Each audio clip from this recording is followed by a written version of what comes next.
ಸಚಿವ ಪರಮೇಶ್ವರ್ ಮೇಲಿನ ಇಡಿ ರೇಡ್ಗೆ big twist ಸಿಗ್ತಾ ಇದೆ.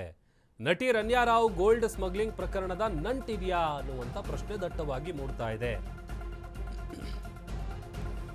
ನಟಿ ರನ್ಯಾ ರಾವ್ ಗೋಲ್ಡ್ ಸ್ಮಗ್ಲಿಂಗ್ ಪ್ರಕರಣಕ್ಕೂ ಇದಕ್ಕೂ ಏನಾದರೂ ಲಿಂಕ್ ಇದೆಯಾ? ರನ್ಯಾ ವ್ಯವಹಾರಕ್ಕೆ ಸಚಿವರ ಸಹಕಾರ ಇದ್ದಂತ ಆರೋಪ ಕೇಳಿಬರ್ತಾ ಇದೆ. ಹಲವು ಅನುಮಾನವನ್ನ ಹುಟ್ಟು ಹಾಕಿದೆ ಅಧಿಕಾರಿಗಳ ಈ ದಾಳಿ. ನಟಿ ಕೇಸ್ನ ಹಿನ್ನೆಲೆಯಲ್ಲಿ ಈ ಇಡಿಯ ಮೆಗಾ ದಾಳಿ ನಡೀತಾ ಅನ್ನುವಂತ ಪ್ರಶ್ನೆ ಕೂಡ ಮೂಡ್ತಾ ಇದೆ.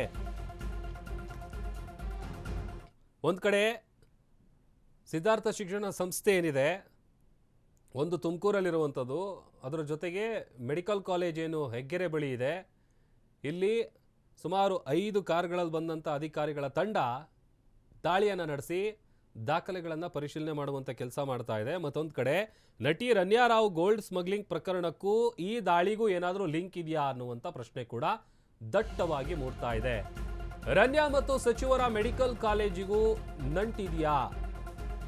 ವೈದ್ಯಕೀಯ ಸಂಸ್ಥೆಯಲ್ಲಿ ರನ್ಯಾ ಹಣವನ್ನು ಹೂಡಿಕೆ ಮಾಡಿರುವಂಥ ಶಂಕೆ ವ್ಯಕ್ತವಾಗ್ತಾ ಇದೆ. ರನ್ಯಾ ಗೋಲ್ಡ್ ಸ್ಮಗ್ಲಿಂಗ್ ಕೇಸಲ್ಲಿ ರಾಜಕಾರಣಿಗಳ ಹೆಸರು ತಳಕು ಹಾಕೊಂಡಿದೆ. ಸ್ಮಗ್ಲಿಂಗ್ ಕೇಸ್ನಲ್ಲಿ ರನ್ಯಾನ್ನ ಬಂಧಿಸುವಂತೆ ಹಲವರು ಒತ್ತಡವನ್ನ ಹೇರಿದ್ರು. ಇನ್ನ ನಟಿ ಮದುವೆಯಲ್ಲಿಯೂ ಕೂಡ ಪರಮೇಶ್ವರ್ ಅವರು ಭಾಗಿಯಾಗಿದ್ರು. ಇದೀಗ ಇಡಿ ರೇಡ್ನಲ್ಲಿಯೂ ಕೂಡ ನಟಿ ರನ್ಯಾ ಕೇಸ್ ತಳಕು ಹಾಕೊಳ್ತಾ ಇದೆ.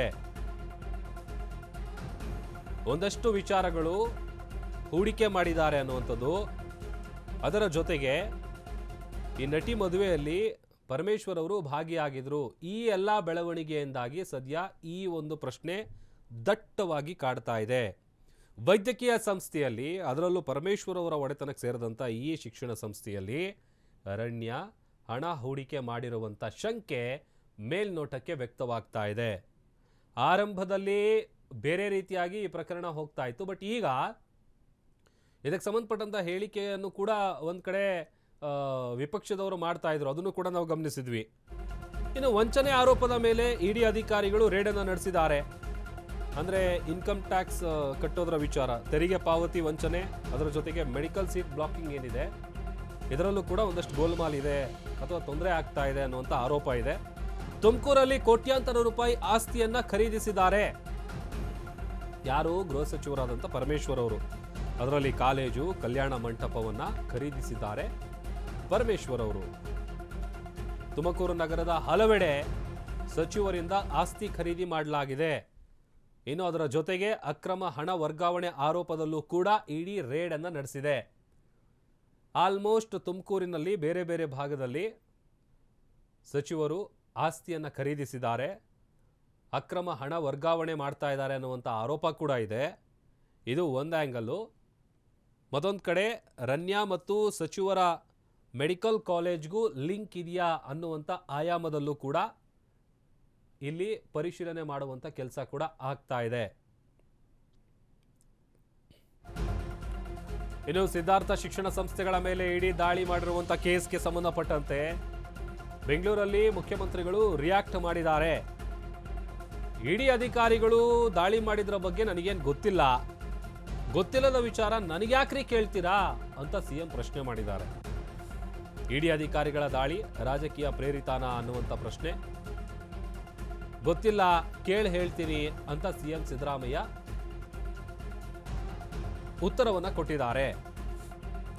ಇಡಿ ದಾಳಿ ಮಾಡಿರುವಂಥ ಕೇಸ್ಗೆ ಸಂಬಂಧಪಟ್ಟಂತೆ ಮುಖ್ಯಮಂತ್ರಿಗಳು ಕೊಟ್ಟಂತ ರಿಯಾಕ್ಷನ್ ಇದು. ಕೇಳ್ತೀರಿ ಸ್ವಲ್ಪ ದೂರ ರಾಜಕೀಯ ಪ್ರೇರಿತನ ಅಂತಾರ ಸರ್?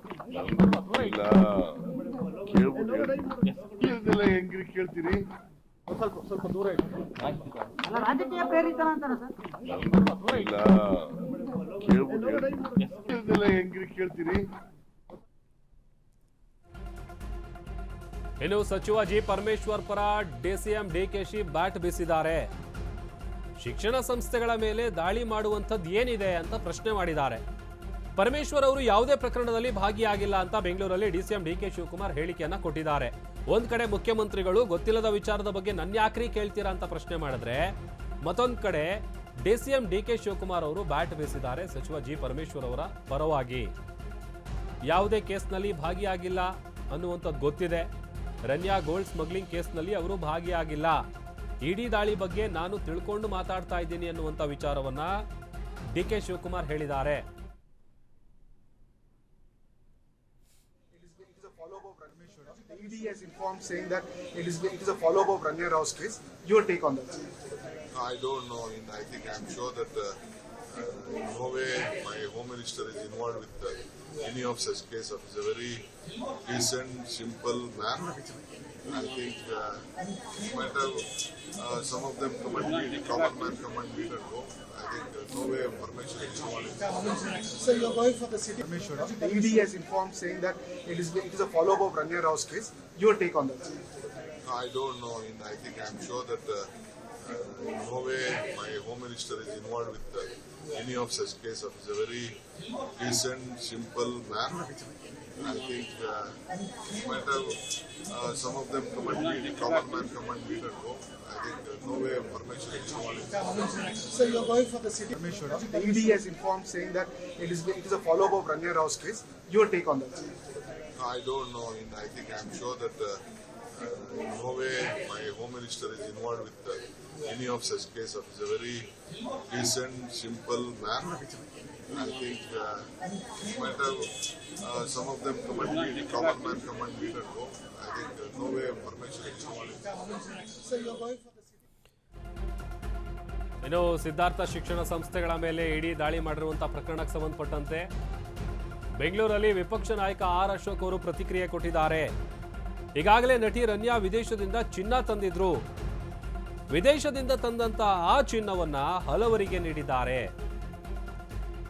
ಆ ಚಿನ್ನವನ್ನ ಮಾರಿ ಸಿದ್ಧಾರ್ಥ ಸಂಸ್ಥೆಗೆ ಹಣ ಹೂಡಿಕೆ ಮಾಡಿದ್ದಾರೆ. ಈ ಸಂಬಂಧ ಇಡಿ ಮಾಹಿತಿ ಸಂಗ್ರಹಿಸಿ ರೇಡ್ ಮಾಡಿದ್ದಾರೆ ಅನ್ನುವಂಥ ವಿಚಾರವನ್ನ ಆರ್ ಅಶೋಕ್ ಅವರು ಹೇಳಿದ್ದಾರೆ. ತನಿಖೆ ಆಗಲಿ ನೋಡೋಣ ಅಂತ ವಿಪಕ್ಷ ನಾಯಕರು ಪ್ರತಿಕ್ರಿಯೆ ನೀಡಿದ್ದಾರೆ.